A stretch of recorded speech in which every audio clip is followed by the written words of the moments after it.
à tous. Avant toute chose, cette vidéo s'adresse principalement aux débutants en myrmécologie. J'ai décidé de créer cette petite série de vidéos tutos suite au nombre croissant de questions que l'on peut voir traîner sur les forums, les pages Facebook ou les chaînes YouTube. Beaucoup d'entre vous se lancent dans la myrmécologie que depuis peu et ne savent pas forcément comment faire pour donner à boire aux fourmis, que ce soit de l'eau ou du pseudomiella. Certains achètent des abreuvoirs hors de prix sur les sites de vente, d'autres utilisent des petites coupelles en plastique elles aussi achetées à prix d'or. Bref, je vais vous montrer quelques astuces simples et pas chères pour nourrir ou abreuver vos fourmis, quel que soit leur gabarit, sans pour autant risquer de les noyer.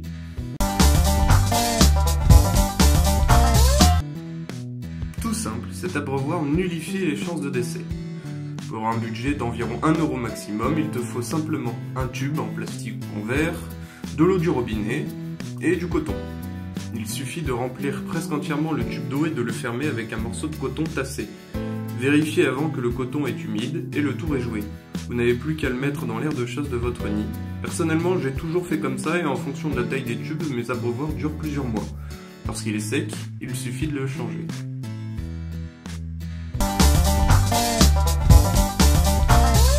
Pour un budget aussi d'1 € grand maximum. Souvent, on donne notre liquide sucré dans l'aire de chasse sur un morceau de papier d'alu. Mais si on ne fait pas gaffe, ou si les fourmis élevées sont très petites, des fédoles pour ne citer qu'elles, on peut perdre plusieurs fourmis qui, attirées par le sucre ou les protéines, se noient. Quelle que soit la recette du miella, qu'il y ait de l'œuf, du lait, du miel ou autre, l'astuce fonctionne. Il vous faut simplement un morceau de tuyau plastique de petite taille, du coton et le miella. Prenez une extrémité du tuyau et bouchez-le avec du coton. Remplissez entièrement le morceau de tuyau avec le liquide et refermez.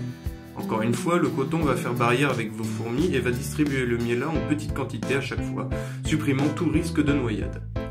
Cette petite astuce est bien pratique si vous vous absentez quelques jours et que vos fourmis n'ont pas de réserve de nourriture. Ce petit distributeur dure 2 à 3 semaines pour une colonie d'une centaine d'individus. Petit rappel pour les novices, inutile de donner de pseudomiella à vos messors, elles ne possèdent pas de jabot social et ne peuvent pas le digérer.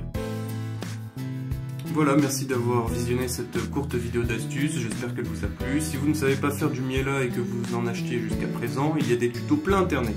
J'ai d'ailleurs fait une vidéo là-dessus que je vous invite à aller voir si ce n'est pas déjà fait. N'hésitez pas à me donner votre avis sur la pertinence de cette vidéo. Je rappelle encore une fois qu'elle est adressée aux débutants et que grand expert que vous êtes, n'avez peut-être rien appris de nouveau.